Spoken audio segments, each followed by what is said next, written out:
Good morning. Good morning. Let's try that again. Good morning. Good morning. All right. My name is Dasan Ahanu, and I am here today to talk to you about courageous creative expression. The Green Lantern effect. Now, when I grew up, I was a comic book fan. Of course, the Green Lantern was not one of my most famous characters because there were more glamorous characters. Batman, Superman, the Avengers, Daredevil, Man Who Lives Without Fear. But there's something about Green Lantern that stuck with me, and in light of the latest new movie, the adaptation that's come out, it started to strike me that there were similarities with the path that I have chosen as an artist. And I live my life as an artist. I teach writing, I write, I perform. Poetry and spoken word is my primary art form. But I started to think about what does it mean to be able to be an artist. Now, if you know the story of the Green Lantern, you know that there are these guardians of the universe who divided the universe into these sectors, and they created the Green Lantern Corps to protect the universe. Now, they harness the power of will. They harness the power of will, and the only limits to their power is their imagination. So you have these rings that they are given that pull energy from this central source of will and allow them to channel their imagination. Now, on Earth, there are 4 very well-known Green Lanterns. There was a 5th in an early adaptation who did not follow the same storyline as the others, but on Earth there was Hal Jordan, the pilot, Guy Gardner, the astronaut, John Stewart, the architect, who was African-American.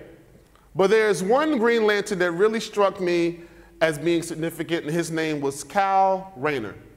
Now, Cal was a struggling graphic artist, and he was given the last ring. In the storyline, Hal Jordan goes mad, and he kills all the Guardians in revenge by harnessing the power of fear. Now, fear is the opposition of will. Now, Cal was given the ring, and he became one of the greatest Green Lanterns, and it was because he was able to not only use his will, but use his creativity and imagination in ways that no one else could. And that's when it all started to click. Green Lanterns have control over will, the ability to overcome fear, connection to a central source of energy, and a tool to channel their power. Now, me, I was scared to ever get on the stage and share anything that I had written. There was no way. My friends kept asking me. I came up with excuses. I'm not getting on the stage. Sorry, not doing it. Well, maybe you should. Nope. Why don't you? Nope. Not going to. So they tricked me. They took me to an event. I was like, wow, this is great. Oh man, there's poets, there's drumming, this is such a wonderful cultural arts experience. They said, well, you know they do an open mic every week. Oh, wow, no, I don't want to do that. But what happened is I got talked into coming back, and I was like, okay, I'm gonna try it. And that is where my identity as an artist was created. I had to come up with a pseudonym because there was no way that I was getting on stage. I needed to create an identity as an artist. It was as if I wanted to put on a costume to empower myself to be able to do this thing that I said I wanted to do. And I did. I chose a name that was significant to my heritage here and meant ruler. The sign means ruler. Ahanu means someone who laughs. I thought that was kind of ironic. So it's someone who commands with a sense of humor. Hopefully you laugh at the couple of jokes I sneak into this speech. But the idea was to create that identity. The first poem I ever read was Fear. In my mind, that meant if I read the poem, I was overcoming my fear on stage. There's something significant about the Green Lanterns. The human Green Lanterns, the Earth's Green Lanterns, are not fearless. They're courageous.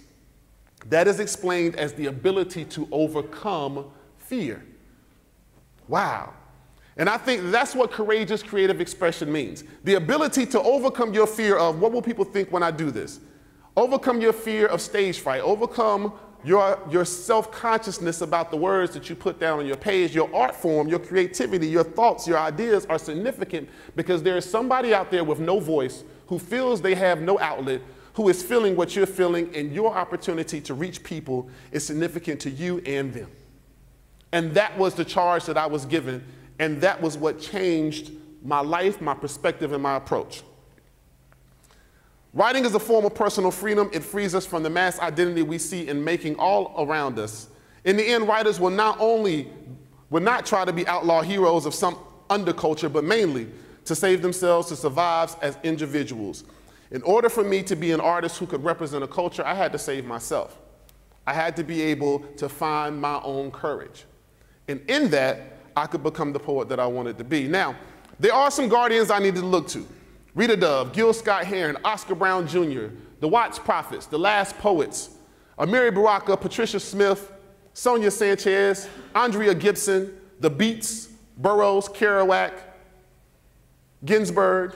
Those were the folks I looked to because I felt that they had discovered courage, the ability to overcome perception and be able to do what they needed to do. And in that, I realized that poets have the ability to will words, and it's only limited by your imagination. It's the only thing that stops you from being able to put your ideas down on paper. Now, you also have the ability to overcome these fears, overcome self-consciousness. There is a central source that is your belief system and your structure, but there's also, one of the things about the ring is that it's powered by a lantern, which is tied into the central source. Writers all have this lantern. It's the page. Notebook, computer screen, it represents the page. That is where we all meet to put our words.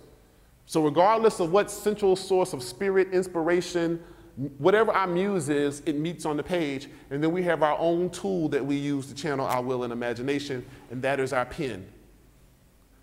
And then for those like me, we then step up, and then we channel that into a microphone.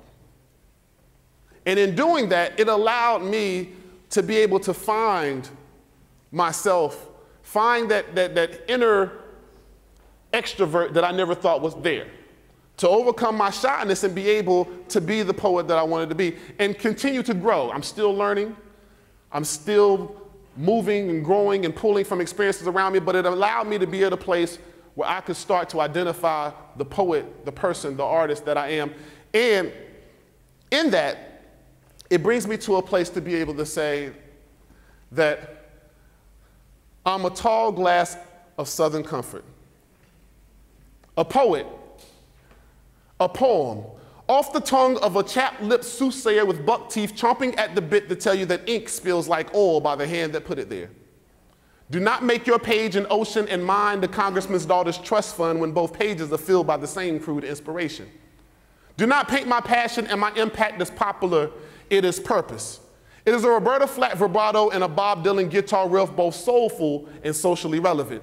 Do not martyr your malcontent, then Scottsboro 9 my significance, pushing people to consider someone else's words over mine and lock me into a category I cannot escape from. There is wisdom. In collard green concertos, seasoned with fatback discernment, cured in the southern sun, I feel uncomfortable around you sometimes. Like a cherry orchard in the middle of a landfill, right with the realization of how bad this world can be when so many want the attention but don't want the responsibility. You cannot costume your conviction.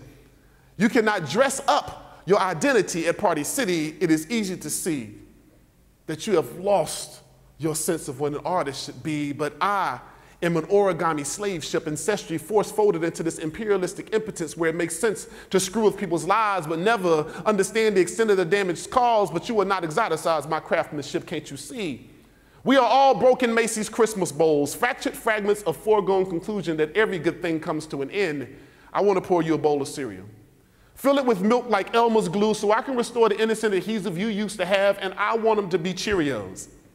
So that when those small puckers touch your lips, they can kiss you comfortable in your own skin, and you never have to battle the perception of what comes with mine for too long. We have been living loud in silence, never speaking to the heart of each other, dying to meet each other. This world would have us believe it's okay to screw each other over, but I don't want to be infected with malice. Believing there is something against me hidden inside of you like Trojan horses, so I find myself swallowing excuses like Oxycontin, trying to calm my disgust. I swallow my pride when the sun rises like morning after pills so I don't birth any conflict, but I've had enough. I'm letting my pen fight. I have nicknamed it Emiliana Zapata because it's better to live and spit on your feet than to live on your knees.